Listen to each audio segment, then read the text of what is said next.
everyone. Today I am speaking to a very dear and very old friend, long-standing friend of mine, Dan Lack.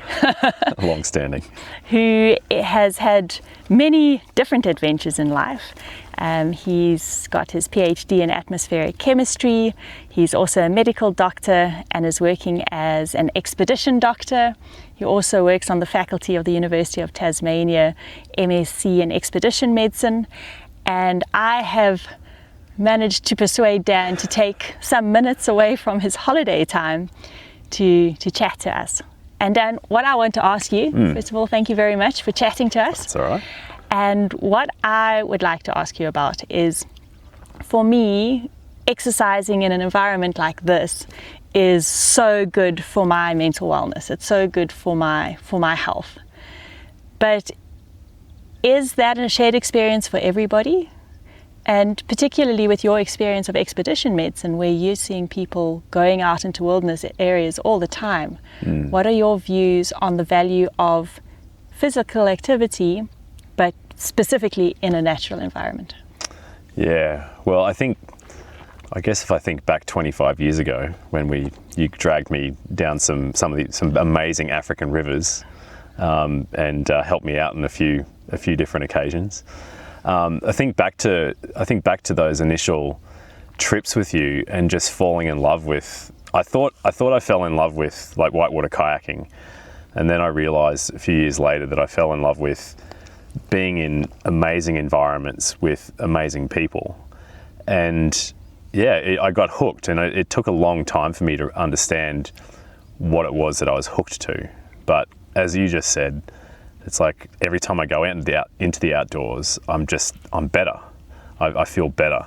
And so I guess to start, I'd have to think that genetically it's obvious that we should feel that way in the outdoors. Like, we evolved to be comfortable in the outdoors.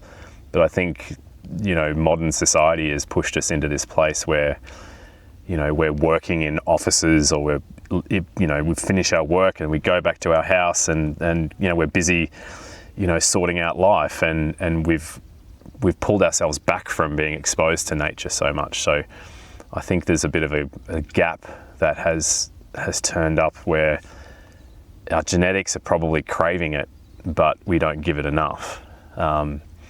So what I've seen, I do a lot of, as you said, a lot of expedition medicine work, and the first thing that I notice is that when I'm out in nature, when I'm out on these expeditions in whatever environment, whether it's Antarctica or the top of Kilimanjaro or wherever, that when I'm practicing medicine there, it's resource limited, it's with wind blowing across your face, the temperature might be dropping, or the sun might be disappearing, but I still have to practice my medicine. And so when I go back to my job in emergency or urgent care, regardless of how crazy that particular patient is or that presentation, I don't get nearly as stressed. So just very personally for me, in my little world of medicine, being in nature and doing things in nature just gives me this extra, I guess it's resilience. And I don't always get it right.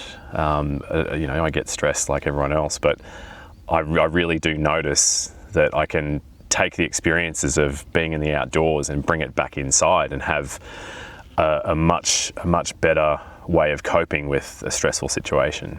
But do you think that development of resilience is transferable to anybody who may experience the outdoors? Yeah, absolutely. And I think I'm really confident in that answer because of what I see as practicing expedition medicine as almost a guide for people who don't necessarily have the comfort going into the outdoors or doing these more stressful adventures. Like a good example, I recently came back from guiding up on Mount Kilimanjaro, and there was 10 people there who had never been to altitude, so they had no idea what normal was for acclimatizing. And so when I'm out there doing these things, I can see that I can facilitate people. I can give them comfort in the outdoors, and then I just watch them flourish. Once they get a comfort in the environment that I'm able to give them a comfort level, then all of a sudden they're off. They're just enjoying things so much, and by the end of the most recent trip, they just couldn't believe that the development within themselves of a comfort at altitude, a comfort, climbing, this massive mountain. And so I think that it is accessible to everyone, and sometimes all you need is the right push, or the right sort of cajoling, or whatever it might be, the right comfort, to get into those spaces. And that's, from the work I do, I can facilitate that. But it's really easy to see that as soon as people get the comfort, then it's, then nature just gives. So my interest is that you speak about people that have never been to altitude finding comfort in the fact that they've got professional backup and somebody that's been there before that knows what's normal. And then they acclimatize physically to the altitude. And what that acclimatization does from a physiological point of view is it enables you to go to altitude, but it doesn't necessarily acclimatize you to heat or to other physical stresses. But it does seem to acclimatize one to emotional stresses. So if you've gone and you've climbed a big mountain and you've achieved your goal, then somehow that resilience builds for other knocks that life can give you along the way. My theory is what's happening is that if you move past any physical discomfort, or you acclimatize in a physical sense, then you've got more bandwidth for other to consider other things, and if you're less stressed about a physical thing, then your psychological stress is automatically, is starting to be suppressed. And so I guess the best way that I've heard this described, I might have to tell a story if that's all right. Please do. So there's this amazing book, and we talked about this earlier, a book I sent you about 15 years ago. It's called Deep Survival, and it was written by this gentleman whose father was a World War II bomber pilot, and his father flew 30 sorties in Europe and survived them all. The very last one, his plane got shot down, broke in half, hit the ground, and he was the only one who survived. He went to a concentration camp and survived, and got back to America, and then survived 2 other near-death experiences. So his son grew up just wondering why his dad was the one who survived when all these other people didn't. And the conclusion from the book is that if you consciously expose yourself to various stresses, and the example might be, hiking up a steep hill, or hiking in hot temperatures, or, cold conditions, if you consciously expose yourself to subtly, more extremes, then when you get exposed to it unexpectedly, it's not a big a deal. So, you might end up in a colder environment, but if it's only this much colder than what you've experienced, then it's not as much stress. So your physiological stress response doesn't get activated nearly as much. And so I think what being out in nature does, and this is what it does for me, every time I go out, I prepare myself, I make sure I have the things I think I need, but that cold wind might come up, and instead of feeling like it's a bad thing, I feel like it's a good thing. Like as I get exposed to that next level of what nature has to throw at me, I can feel my stress levels kind of decreasing, because I'm consciously preparing myself, thinking forward, that might happen. So I really think that every time we step into nature, we are exercising our bounds of what nature can throw at us. And then that reduces our response to stress. And so that builds resilience for everyday life. I'm totally on board with the theory of resilience, and the fact that resilience gets grown in challenging outdoor environments. But we're sitting here today, it's gorgeous sunshine, perfect temperature. We've had a nice little amble up a hill, nothing too stressful. And yet I still feel that just being here is good for me. And when I go back to my daily life down the hill, I will be a better person for it. So I think it's not all about pushing yourself to the limit. There's also just something about being slow and absorbing the natural environment.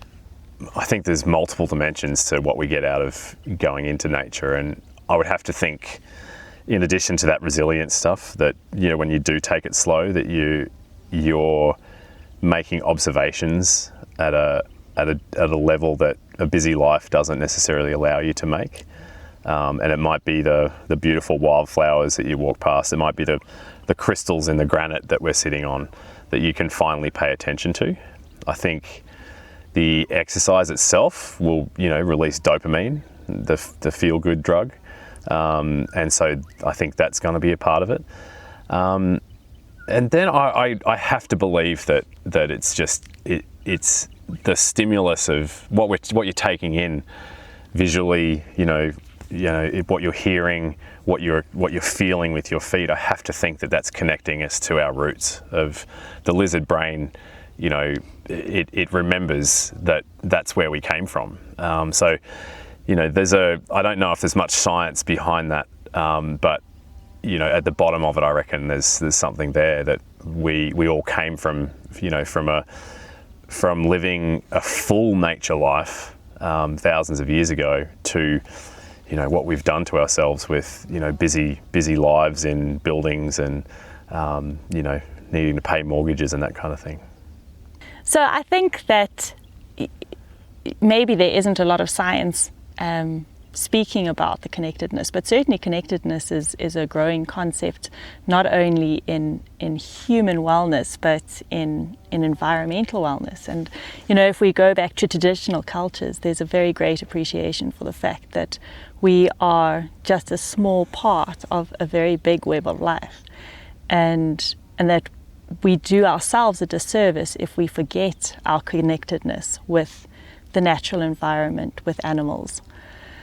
But I think, having said that, there is a growing body of scientific evidence that does suggest that physical activities in the natural environment is beneficial from a whole lot of psychological outcomes, anxiety, anger, just feeling of well-being, versus physical activity in an indoor environment, or even physical activity in urban outdoor environments. So that work has been done, and the results are incredibly interesting, that it's not just people nutters like you and me that benefit from being out here.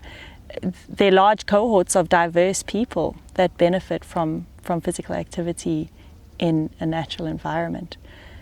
So I think scientific interest has been piqued, and I think we're going to be interested to see in the next 5-10 years what we discover when we start asking the right questions. I'm a scientist. I love seeing the data, but I also love breaking it down to the fundamentals. And I think for the non-scientists and the non-medical people out there, I think fundamentally it comes down to whether our little adrenal glands that sit on top of the kidneys start squeezing out all the stress hormones. And if we can understand what activates that and what suppresses that, then we can all get the benefits from it. And it's, as you said, it's entirely apparent that going into nature, the data is clear, going into nature calms down those adrenal glands and just suppresses all those stress hormones.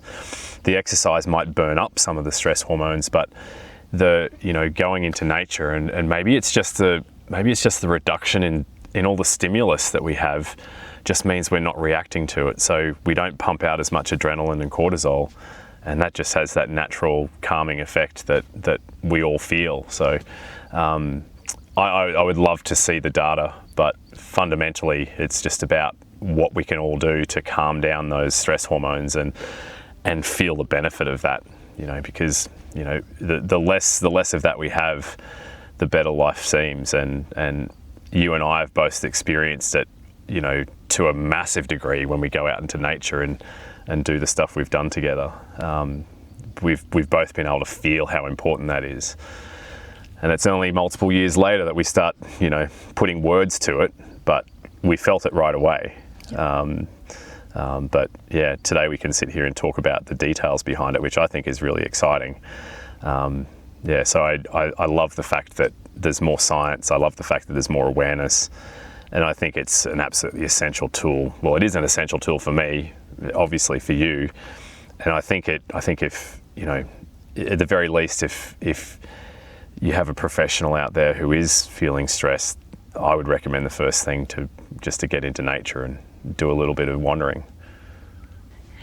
And I think, Dan, I think that's the bottom line, is that being outside is good for us. Physical activity outside is good for us, and it definitely makes us feel better.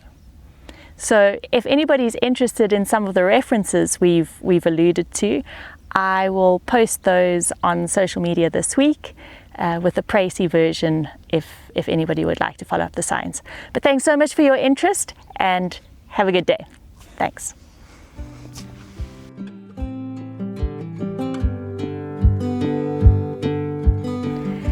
If you would like to see more discussions like this, please be sure to subscribe by clicking below.